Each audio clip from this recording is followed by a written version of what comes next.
G'day, welcome to the channel.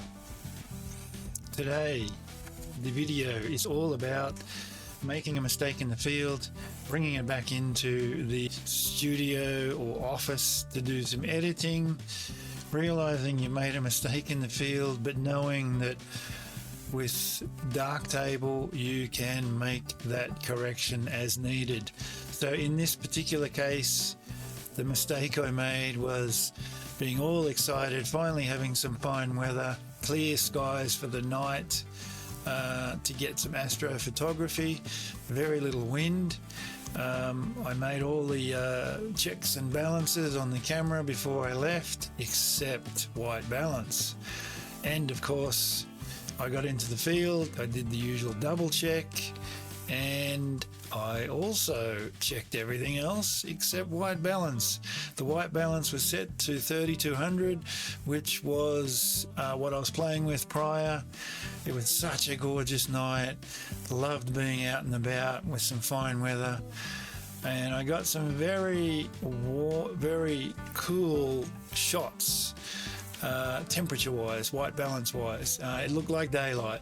I didn't take any notice of that when I was in the field, but did get some great shots. I came back and made some changes, obviously with Darktable to the white balance, because it was quite extreme. I did get some interesting colors in the end after I finished the edits in Darktable, but you be the judge of whether it's art, rubbish or otherwise. The other thing I did do was use image composite editor, as you can see on the screen here. It's quite an old piece of software, 2015 I think it was released. It's no longer supported. It's free, you can dig around to get it on Windows. It's largely a panorama application.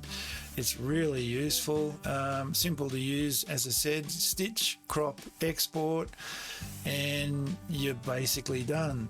Now I do edit the raw images prior to putting them into image composite editor, but and then once I've stitched them, I'll equally bring them back into Darktable and maybe play with them a little bit more. So let me give you an example of the video I captured in the field after all the excitement of capturing some great shots. There's a few shots that are tracked, a few shots that are stitched via this application, and there's a few single shots. So the initial shots are the ones that are low white balance, and then there's a couple of shots at the end where I went to a different location another night, again crystal clear night, early morning, and I did manage to get the white balance right on that particular night. But we all do make mistakes, and with great software, free open source software like Darktable, you can recover those problematic images that you may have captured. So let me show you what I did. So checking program to be on manual. Next, check the set picture control to standard. Make sure the images are on RAW. Don't need flash, don't need Wi-Fi, single release mode, yep, want that. Auto area focus, not really important. One manual focus, check, yep, set that. Image stabilization, I turned off. Yep, check, done. SD card already set, don't really need metering. The files are set to large, RAW, great. And the one thing I didn't check was white balance. Here I had set it to, without checking it, I had set it prior to 3200 as I mentioned prior. As you will see here, she's 3200. Not what I wanted. What I do like to have it on for Astro in my area is 4800, as you can see here, setting it to 4800, which I didn't do on this occasion before going into the field, and nor when I was in the field did I double check it. But yes, check. Viltrox 1.8 is set time is set to 30 seconds exposure. The ISO is 2500, so I'm ready to go. I do like to set the focus to infinity and then back it off to about 720, which is a shade off, and then I'm ready to go. But I didn't check that white balance. Right, we've got some fabulous shots. Temperature now is about 9 degrees, and there's some amazing scenes right now. Milky Way directly above us.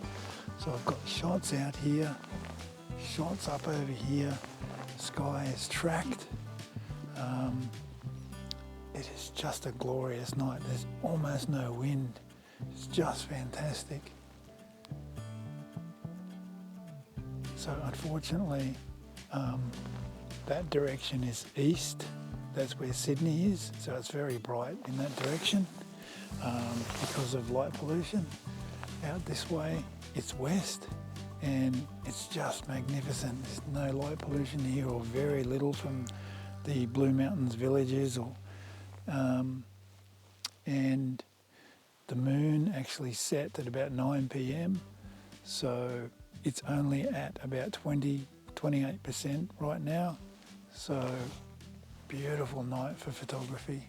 As I mentioned, there's no wind, or virtually no wind. There's a little bit of movement in the trees now, but I've decided to take a different location. It's a bit closer to home.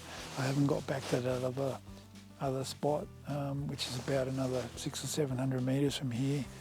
As I had mentioned before, I am keen to still get back there to get some photos of where the foliage is not blurry like it was last time because of the wind.